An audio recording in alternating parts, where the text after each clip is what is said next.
Hey guys, it's Amy at Zoe Beck, and I'm going to do kind of a wrap up of the last 3-ish weeks of my reading. Again, my last vlog ended on the 21st of June. I went on vacation starting on the 24th of June and didn't get back until the 6th. So, there's a lot of, as I said, I did vlog pictures of where we went and stuff, but I have not put that stuff together. It's not really a reading vlog, much of anything. Mostly because I was hanging out with my family. It's mostly just scenery, but I will try to get up something to just kind of show, because Alaska was gorgeous. I'm glad I went with my family and had that time with them. It was fantastic. I mean, I was ready to come home by the last day or two because it was just a lot of travel. But it was really great. And, I'm glad I did that. So, as much as, there's a lot of stuff with that. So anyway, so my reading was a little erratic right before I left. I kept starting things and DNFing them. Some of them was because I knew I wasn't going to have time before I left and I didn't want to take that book, or I started an audiobook and I go, I don't feel like this right now. We'll come back to this. So I'm not going to talk about all the DNFs. I will talk about one from yesterday, but I'll talk about that later. But I'm just going to talk about all the books that I finished, because I have read a lot, especially this last week when I went back to work. As busy as it was coming back and getting back into the routine, I still got to listen to a lot at work. And then I've been reading, a lot to kind of, not to catch up. It's like, again, it's not that I care about the number, because again, I'm really far higher than I planned to be this year where I'm at. But I'm in a big rereading mood, and it keeps going. Anyway, so the rest of this year, who knows what my percentage is of rereads. Right now my rereads stand at just about 25% of my reading, and of my series reading is like 32%. So I'm doing a lot of rereading of series, and a lot of them are series that have ended or I'm caught up on. I'm just rereading for the fun of it. So I will talk about those as we go. But so let's talk about the books that I did read, and then I'll talk about the books that I'm in the middle of, and I'm not sure what I'm going to read next week except for one book, which I will talk about. Anyway, so on the Monday before my vacation, so Sunday I didn't really read a whole lot. I tried some things. I think I talked about a book that I had started in my vlog, but I will get to that because I just finished it the other day. But my hold came in for Rebel in the Deep by Katie Robert for the audiobook from my library. So I have been listening to these, and this is the third and final book in the Crimson Sail series. This is not my favorite series by her by a long shot, but these are pirates, and they're fun and sexy, and have a lot of different people,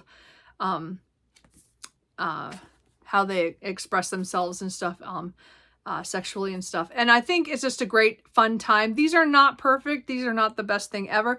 There's a lot of action. There's a lot of romance and sexy times and stuff, but it was just fun, like being in this world. And again, this is the third book, so it kind of has the characters from the other books in here, and we get to see them and what they're trying to achieve in this world. And again, they are mostly trying to save somebody at the beginning. That one of the people is they didn't break up with them, but they had a bad situation with them, and then he got captured right after there. So she wants to get him back. And then the other main character is the captain of the ship, and he broke their heart many years ago, and they're still not over it, kind of thing. So it was really interesting. I liked the dynamic of them. It was just fun. Not the best thing, not the worst thing. Is I just had a fun time with it, which I do with most of her books. So I did enjoy that pirate book. I do want to pick up a few other ones that I have, but that series, at least I completed a series. And then I started the book that I planned to read while I was in Alaska, because it was the only book that I could find in my collection that took place in Alaska, which was How to Flirt with a Naked Werewolf by Molly Harper. So this is the first book in the Naked Werewolf series. It's a trilogy. I don't own the other two books, but I will be trying to find them. But they're right now not super cheap online, so we'll see what I can do. But I do I found this really fun. This is talking about, what was her name? Mo. And she has really eccentric hippie parents kind of thing. So her upbringing was really weird. And she is now, older and out of the house, but her mother just keeps getting involved in everything she does. And she just decides, I need to get as far away from them as possible just to have a year where I can just chill out. So she goes from Louisiana to Alaska and takes a year, decides she's going to stay there and, try something new. She came into kind of, an inheritance, so she has enough for the year, and then she'd have to decide what she needs to do. But she rents a little cottage, and then she gets a job at the local bar and grill kind of thing. And that's how she starts meeting people. So she gets integrated, and one of the customers is, what's his name? Cooper. That's what I thought. Cooper. Different Cooper. But anyway, and he is kind of surly and doesn't get along with her, but she doesn't know, what she did to offend him. And then, of course, she discovers that he is a werewolf. And one day he comes and he got trapped in a bear trap, and so she has to help him. And so then there's other things that's going on. There's a mystery of some attacks. He is afraid that he is the one doing the attack because he has a history of things going on in his life, and he's not sure what's going on. She is almost positive it's not him due to how he acts as a werewolf around her kind of thing. It was cute. Like, it's not the best thing ever. And the third act, thing was not my favorite kind of thing, but I liked it overall. I definitely want to pick up the next one just to see, because I love the town and the people. It's definitely one of those small town books where there's, you get to know all the crazy locals and stuff. I did actually get sad at one point when something happened to one of the people that was funny, or was, kind of eccentric, because I wasn't expecting something that happened. But overall, I really enjoyed it. There's a couple of tropes maybe you wouldn't want, but I really liked this one overall. I like Molly Harper. She's very much paranormal romance with humor. And again, that's one I really enjoy, paranormal romance with humor. So she's definitely an author I like with that. So I do want to collect the other two, or if I can get, their ebooks and maybe the audiobooks they're all over like $10. They're $10 or more. And I just like they're little mass market paperbacks. So I will see what I do. I might be able to I think I can get the third one pretty cheap online, but I don't know. The second one seems to be really expensive for some reason. So I haven't decided what I'm going to do on that one. But anyway, I will continue that. I finished that on June 30th. So I read a little bit of that book for the first, 7 days of my trip. Yeah. So it took me a while. We get back from doing whatever, and I got to read a chapter or two, and then I just went to sleep. And the only reason why I finished it on the 30th, it was because we were on the Great Alaskan Highway, and it was really bumpy, but I was like determined to finish that book. So I finished it. So we were on the road for like 7 hours that day. So anyway, it was a whole thing. Anyway, but I did finish that. And people were so amazed. I'm sitting there reading, but I can read in a car. So I'm one of those lucky people. But I didn't do that except for really that day. Every other, I tried to be really good about not doing that. But I wanted to get that book done. I don't know, for some reason. Anyway, so I didn't finish anything else on my trip. Let's be honest. I started a book, which I'll talk about, and it was a slow moving book, and so there's a reason why that took. But I also, again, was enjoying being with my family and the things that we did. So I did read a lot. I take a lot of time to read the book that I'll talk about in a little bit. But really, it was not a reading trip. It was not that there was not that much time. As I said, I finished that book. I read a little bit of an ebook, another one I'll talk about in a little bit, and then the book that I started on the first that I bought along the way.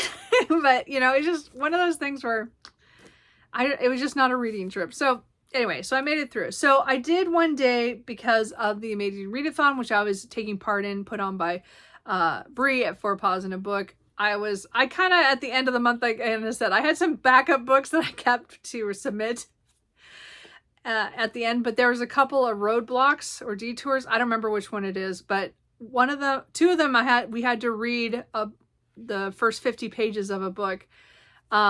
It wasn't until after I submitted that technically I did that one of them wrong, because I picked a reread. I think it was supposed to be a book you'd never read before, and I was on vacation. I didn't read it carefully enough. That was my fault. But one of the days I started the audiobook for Magic Bites by Alona Andrews. This one was done by Renee Rodman. And I had that audiobook forever but I'd never listened to it. But this is a book that I read, I think the first time. And hold on, what is that noise?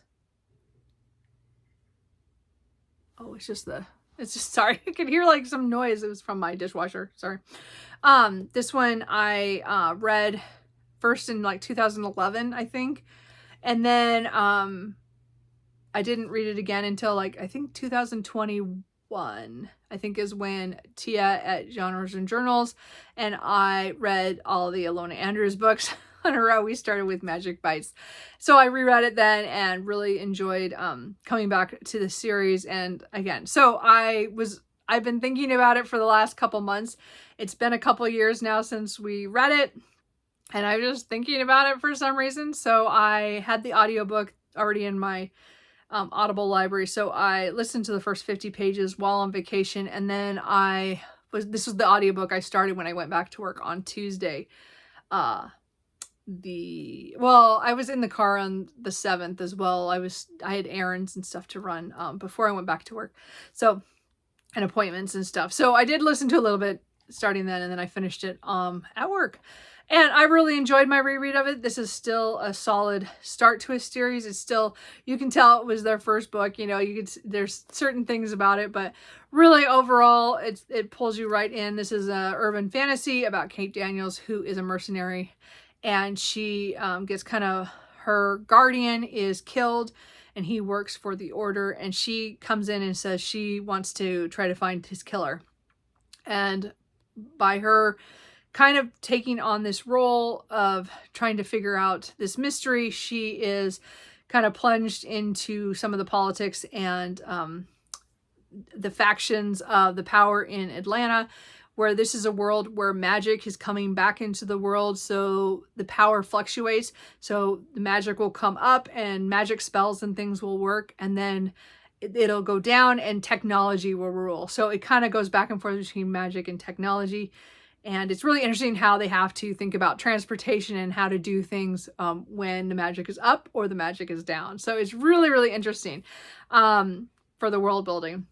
And again, she gets to deal with the pack, which are shapeshifters. And then the other is the people, who are vampires, but they're not like the traditional vampires. These are controlled vampires. It's really an interesting concept. Anyway, so I really enjoyed rereading the first book.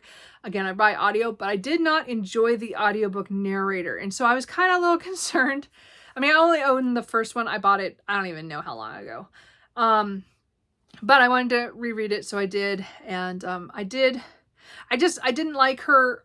Too many of the characters had Southern accents that I just didn't like the way it was done. I didn't enjoy it. So I know other people really like the audiobooks, but I didn't really care for those ones.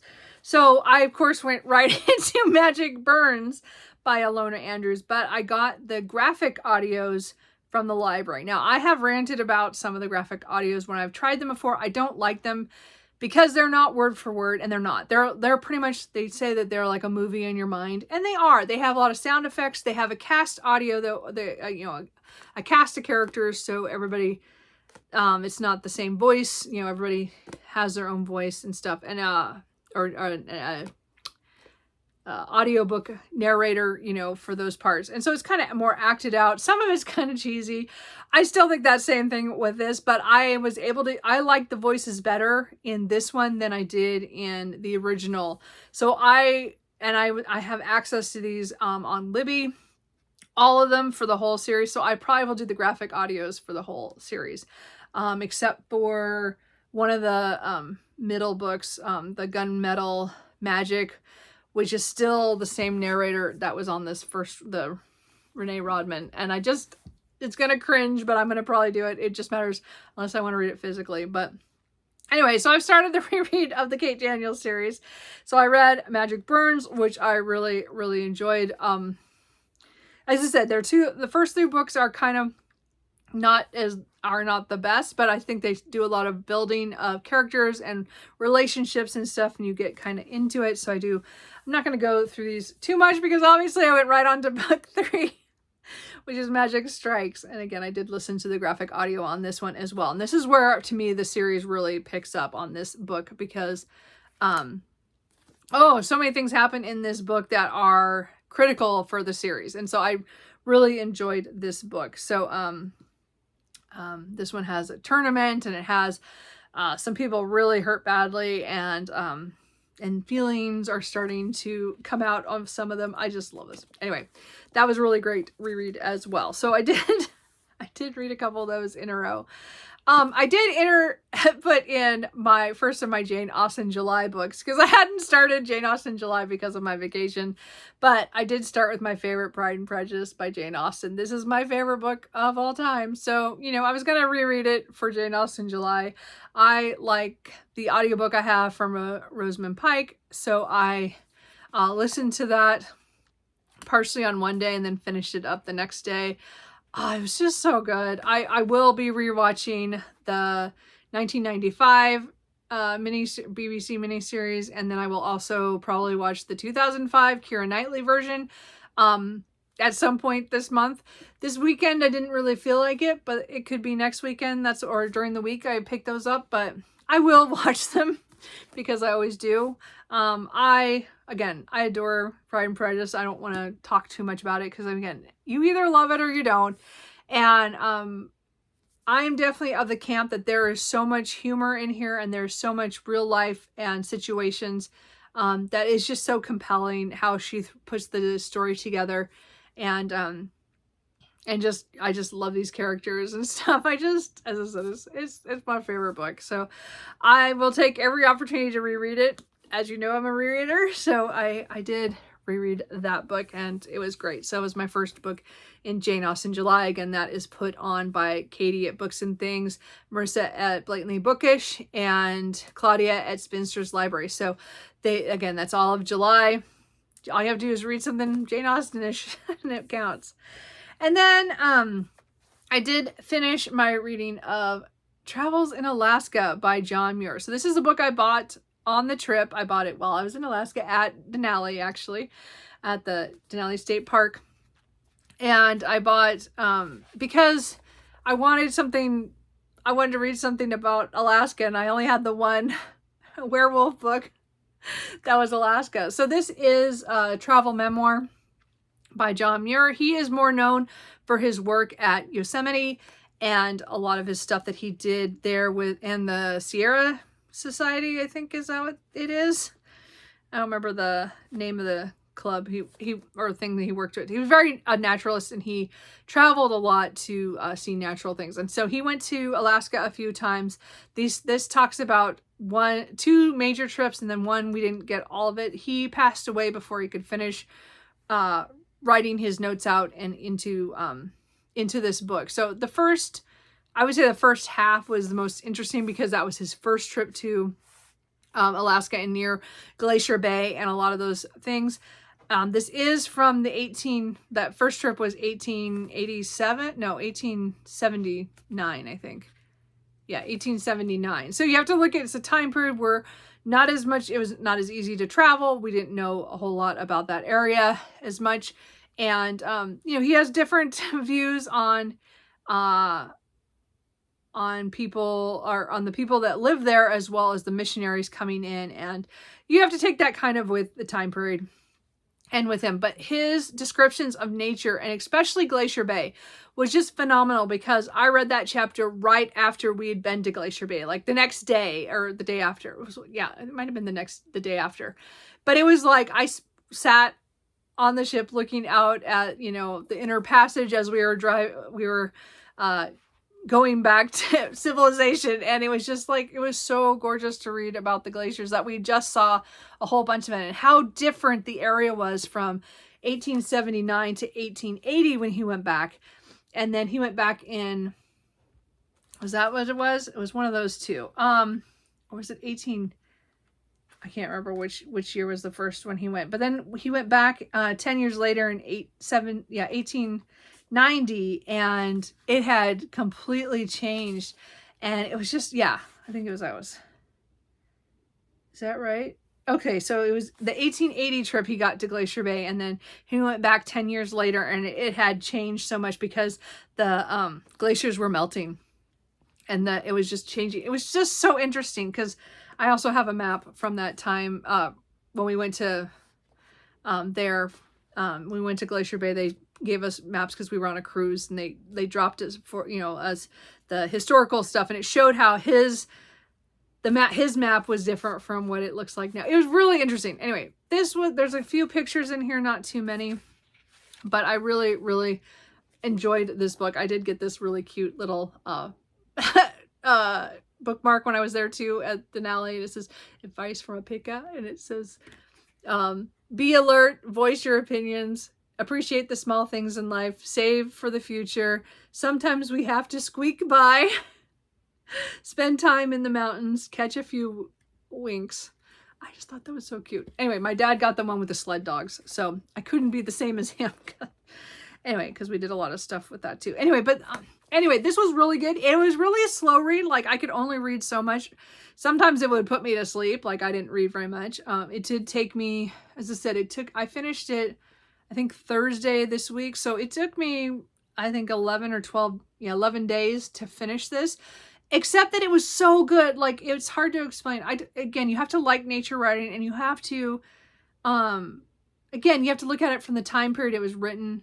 Again, for certain things he talks about, but I think it was worth it, and I'm glad I picked it. I bought it the first time I saw it, and then I saw it many times while I was in Alaska at different books or different gift shops that I went to, and I'm so glad I picked it up and that I read it while I was there, because it was really phenomenal after being at Glacier Bay, and then to hear him talk about stuff that I just seen, or, you know, like stuff I understood, you know, I got kind of what he was talking about and stuff. Not everything, but it was really great. I really, for nonfiction, travel memoir, I think this was, with nature, this was really, really good. Again, it's not like a 5-star, but I really got a lot out of it, and I read it at the right time for me, because I was there. Anyway, so that was a really good one. And then I went on to Magic Bleeds by Alona Andrews. So this is book 4 in the Kate Daniels series. So I also listened to this on graphic audio. I finished this on Friday, and I'm glad I mean, again, I have to take a break a little bit now. But I am really enjoying I'm getting used to the graphic audios. Again, I don't like how much is cut out with the dialogue, because again, they're changing it with sound effects, and they're making it more, easy, faster read kind of thing. But I think they did, I think it was a really good job. This was a good book, due to things that happened in this one too. As I said, I think from book 3 on get really good. So I'm really enjoying my reread. Again, didn't plan to read all those this week, but I did. Anyway, so that was great. And then the last book I finished this week was The Songbird and the Heart of Stone by Carissa Broadbent, which is book 3 in the Crowns of Nyaxia, or book 1 of the Shadowborn Duet. So I started this on ebook. I had bought the ebook last year sometime and just hadn't gotten to it. The new book, what is it? The Fallen and the Kiss of Dusk, I think, comes out in August. I'm pretty sure the first week of August. So I wanted to get to this. The physical paperback just came out the 1st of July, I think. I think it was the first week of July. Anyway, so I had already had it pre-ordered, and I knew I was going to have it on my shelf. So I thought I better read my ebook. So I did start it a couple days before my vacation. I did read it on my travels the first day on vacation. I just thought it'd be easier to be reading my Kindle when I was on the plane, which I did on the airport and stuff. So, and then I didn't touch it again until near the end of the trip. And then again, I read it during this week to try to finish it out. So I did. I really enjoyed this. I didn't like it as much as the Nightborn Duet. I think this is definitely 3rd place for me in the sequence of that. But I really like Misha, and or however she says her name, and I did like Asar, I think is his name. I liked what we learned about him through this. This is a travel book. You do not want to read this if you do not like travel books. This has to do with not trials, but they have to achieve something at different locations in the underworld, and they are trying to their goal is to resurrect a god. And it's really interesting how she gets there. If you know from what happened at the end of the other book, yeah, that happened at the end of that book, didn't it? Yeah, I'm pretty sure that happened at the end of Ashes and the Star-Cursed King. And then, so, I liked being with her. What I don't like, and I'm hoping in the next book, because of what happens at the end of this book, that we will get, that this is all in her perspective, except for like the last chapter, which again, I think was what happened in The Serpent and the Wings of Night.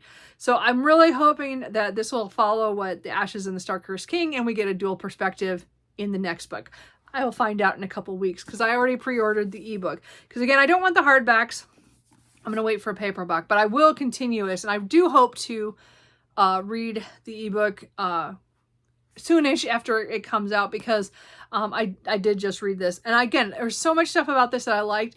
The middle was a little slow for me, but again, it has to do with all the travel and all the stuff that was going on. But I liked all the stuff that happened in the end. I was really into it. You know, I needed to find out what happened. And so I really did enjoy that overall. And I'm glad that I got to it. I may have gotten to it after the paperback had come out, but I still really enjoyed that. So that's all the stuff I finished in the last few weeks. So really, most of that I finished this week. And as I said, I started a lot of things before I went on vacation, and then again, I couldn't read more than a couple chapters every night. It was just, there wasn't enough. I was rooming with one of my aunts, and she would just go to bed, and I would sit up and read for a little bit, and then I'd get tired and go to bed. So we didn't last very long anyway. But I just said, I had such a good time overall. So, I do want to talk about the book I DNF'd yesterday, because, okay, so there were also Prime Day this, for Amazon, and I did buy a couple books. We won't go into that. But the thing is I did join KU, because it was free for the first 3 months. So I do that. I think I did that last year too, at the same time last year. And so I'll have 3 months of KU, which I want to use mostly for books I either already own and I can get an audiobook to, or try some of the really popular KU books that I don't want to spend money on or buy the ebooks, but I can try the ebooks on Kindle Unlimited. So one of the ones I want to try first off, because it just sounded like it would be up my alley, and I am so disappointed, but I tried The Things We Water by Mariana Zapata. So I have not read any of her romances. I hear they're long and slow burn. I have The Wall of Winnipeg and Me on my shelf, which I will try probably sooner rather than later. Sorry, I've been talking a lot. But this is supposed to be her, I think, first paranormal. And I wanted to like this so much. Now, again, I have never read from her. I am interested to see how her other romances are. I knew going into this will probably be a slow burn. It is a 718-page paranormal. So first of all, that is way too long for me. But the idea was really cool. It was the main character, which Nina is some kind of magical creature. Okay. Let me talk about the first 20 pages. So the first 20 pages of this book should not exist. They should have been cut out and the information inserted later into the narrative. You do not need the first 20 some pages. I almost DNF'd like 3 times. And I was like, no, let's just read a little bit more. And I got past that, and then the action kind of started. Something happened, which would have been a great opening scene. Like, perfect opening scene. Totally ruined by the way that the beginning started. And then, what was it? So then, and then it all went slow. I read 172 pages of this, and barely anything has really happened. It's just kind of meandering. Like it's too real life, as in meandering. Like that's normal. Yeah, days are like that. Like it's slow like that. Or you learn this thing and then, you know, there's too much space and there's not enough happening. So, as somebody who writes for fun, and again, I'm not published, I'm not saying this, but I could see right off, you just chop off the first 20, 25 pages and start with that one main scene.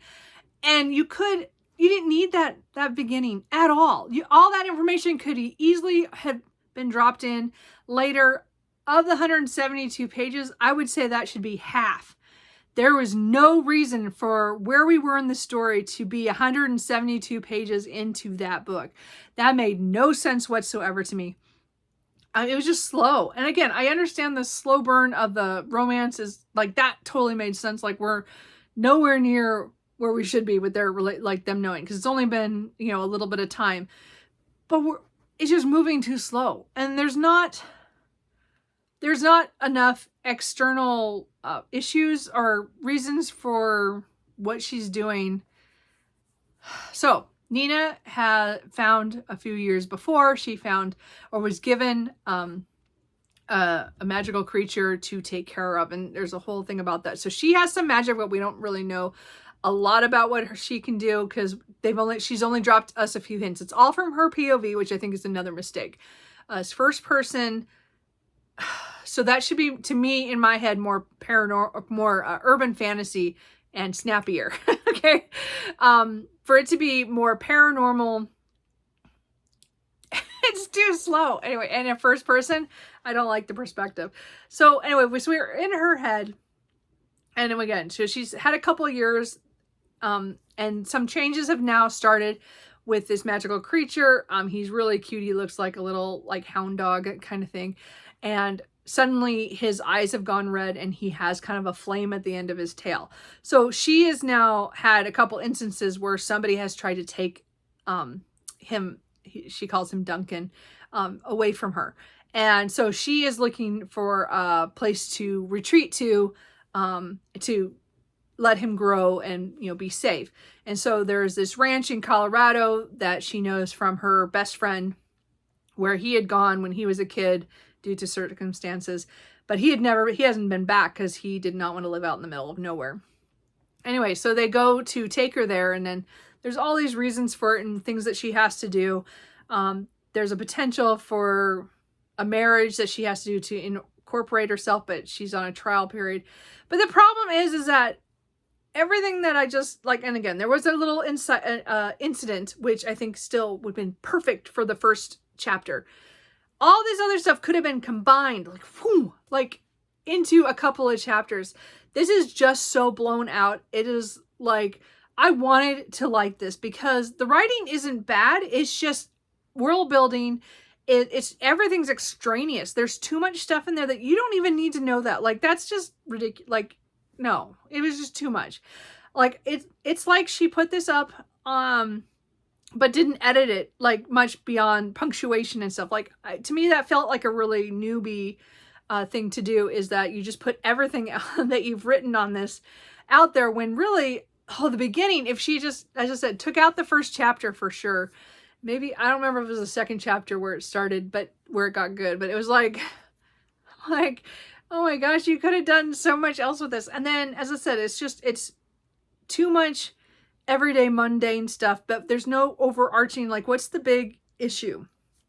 And I just can't wait for it anymore. I did 172 pages. That's 24% of a 718 page book that should not in any way be that long at all. Like, as I said, I could have chopped off half that book easily and still got that information in, because she tells it again. Like, it's not repetitive, but it's just like, it's already, I don't know. And then there's secrets, because again, it's first person, so she's not telling us everything that she knows.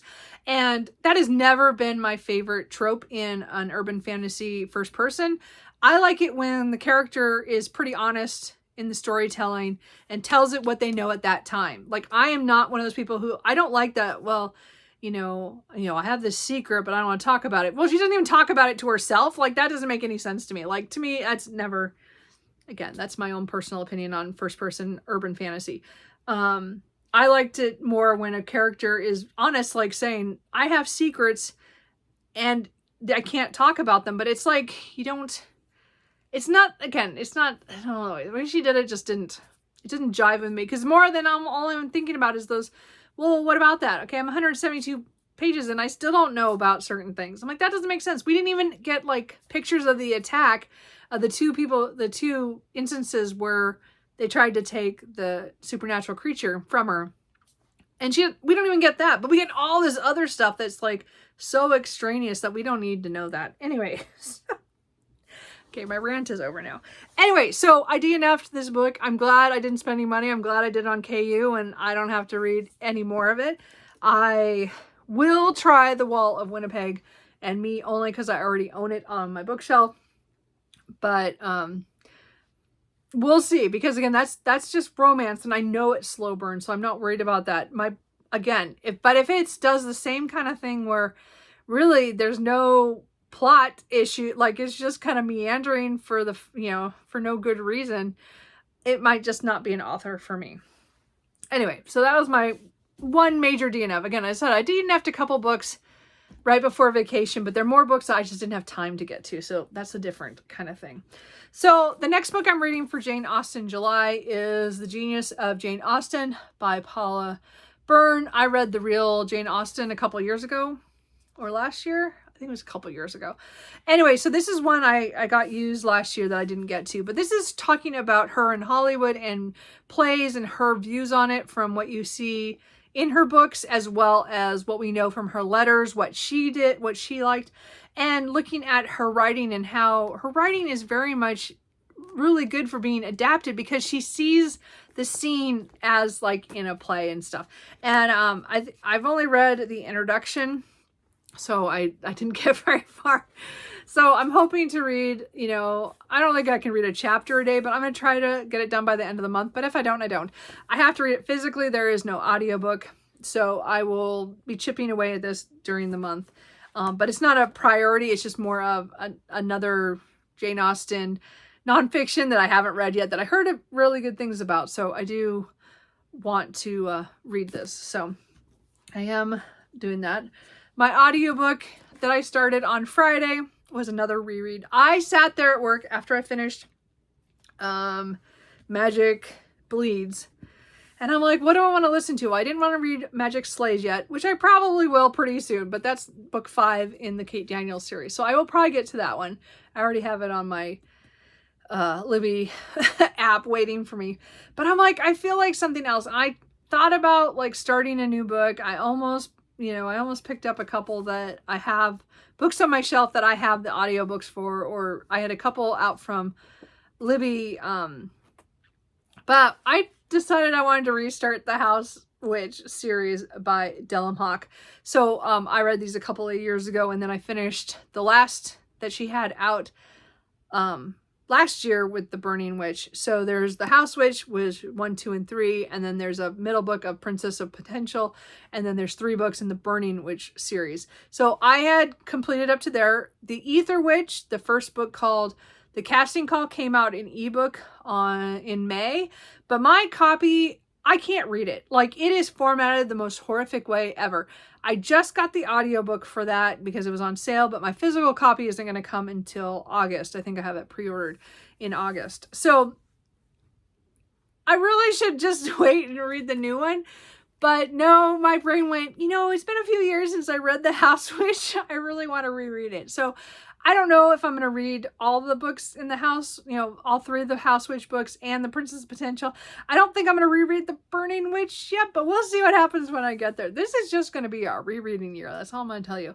I really love this. This is following Finlay, who comes to be the cook for the king and his castle and everything, and he is a house witch, which means his witch power has to do with the home and protecting the home. And so it's him coming to this new place and meeting people and slowly getting to know the people around him, because he's very standoffish at first because he doesn't want people to know he's a witch, but it just kind of, things kind of happen and it kind of gets exposed slowly over time and things, and he gets close to the king and queen and their son Eric, as well as a friend of the queen, Ainsley, Lady Ainsley, I think is, I don't know, I don't remember what her title is anyway, but oh, this is so good. So I'm about 144 pages in, 150 pages in, I think, by now. So I'm not super far. It's like, well, it's 460 pages. So I'm not super far into it. I still have like almost 6 hours left of this. So this will probably be, my audiobook, tomorrow at work. And then, I don't know what I'll read after that. It just depends how I feel. I have some Libby holds out. Some of them are rereads as well. I am in such a rereading mood. So this is like just going back. So this is kind of cozy, but it's not like a cozy, like there are stakes in here, and it does come in later, but right now we're in the beginning stages. But I just love all the characters in here, and it's really cool to see how they start. And I go, oh, I forgot that one character was like that in the beginning, and then, you know, things will change over the time, and I'm really excited to all my rereads. So we'll see how much of this I reread, but I am going to reread this book at least. And then the physical book that I'm reading, other than Genius of Jane Austen, is I'm reading Savage Hearts by J.T. Gissinger. So this is book 3 in the Queens and Monsters series. So this is like mafia, dark romance, but so outrageous, but so brutal, like in some ways. I guess J.T. Gissinger is a new favorite author of mine. I'm pretty sure I'm going to binge most of her books in the next couple months. These are the ones I own this series because they had just come out, and I'll probably start collecting other ones, but there's a lot of them on KU. So I think I'm going to do a lot of them first time reading on KU, and then I'll buy copies later of my favorites. But this series so far is a favorite. I'm having a lot of fun. This one is following a character, Riley, who is the sister of the main character in book 2, Carnal Urges, and she is pretty much getting dragged along with what's happening with her sister and the mafia guy in the second book. And another guy has come, and he's out to kill her sister's fiance because of something happened to his brother. And so, but he is trying to save her because he thinks that she is getting dragged along, like she is being used. And she's really just the younger sister who, you know, things are not going right for them. And her and her sister don't get along as well as they should. And something happens that kind of pushes them apart. And so she's kind of left behind. And then he is trying to save her, but he's, you know, so their attraction is high, but it's also kind of scary because he's another mafia guy from a different thing. It's just ridiculous. It's just ridiculous. Like, and their money, like, so the people have money and they can do things that most of us normal people never would. And it's so outrageous. And yet it's so much fun. Anyway, so I don't know why. I'm really enjoying it. I'm only about 88 pages in. So I have about 300 pages left. I don't expect to finish this today, but I will finish it this week sometime. But this is the book I'm physically working on. So that is, I knew that was going to be long, but that's all the books that I've read in the last 3 weeks. Is that 3 weeks? Yeah, I think so. So, I mean, again, when you think about it, it's not as much as I normally might because I was gone for quite a bit of time, but I had so much fun that, you know, I'm not worried about, and again, I'm not worried about numbers at all. I just, you know, as I said, this year has been a weird reading year. I've read a lot more, and my numbers have kind of switched in the last month or two where I've listened to more audio than I have read physically, which is just weird to me. That's not normally my first reaction is to pick up something physically, but because of way I'm able to listen at my job recently, it just kind of changed some of my numbers. So I'm going to try to work on, in the coming weeks, working on more of reading stuff off my shelf that either audiobooks I own or I can get from Libby or KU. But there will be some stuff that I don't own, like the JT Gissinger stuff that's on KU that I want to read or listen to, because I want to try more of her books, more of her series that are just insane. Like I just said, I'm just having so much fun with those. And again, I have so many others I want to try. So as I said, I'm going to try to use KU for those 3 months to get through some stuff I really want to try and make some decisions on. But just, yeah, I'll cancel it after that. I'll cancel it before they charge me, because I don't need to pay for that. I have enough books. I am going to start a new shelf by shelf video today. So hopefully in the next few weeks, I will read some books off another shelf for my TBR Read Run Haul project, episode 2. So that'll probably come out hopefully in early August. I have a few videos. I have one little video that might come out this week, but I don't know. I think I really might vlog daily in August again, because that was so much fun last year. It was a lot of work, but I kind of liked it. So I don't know if you guys think I should do that again, let me know. I just had a lot of fun, so I probably will do that, because I do want to start vlogging again. I'm not ready to do it for this week, so I might have another weekly reading update next week, unless I start vlogging later today. We will see. I'm not sure what I'm going to do. I don't know. I'm just fun. I'm back, and we'll see what happens. And I am, I think that's it. I've talked enough for this. So let me know what you guys have been reading. Anything interesting? Anything you think I should read? Let me know. I think that's kind of it. Yeah. Well, if I don't think of it now, I'll think of it some other time. Anyway, I will, let me know how you guys are doing, and Cooper and I will see you later. Bye.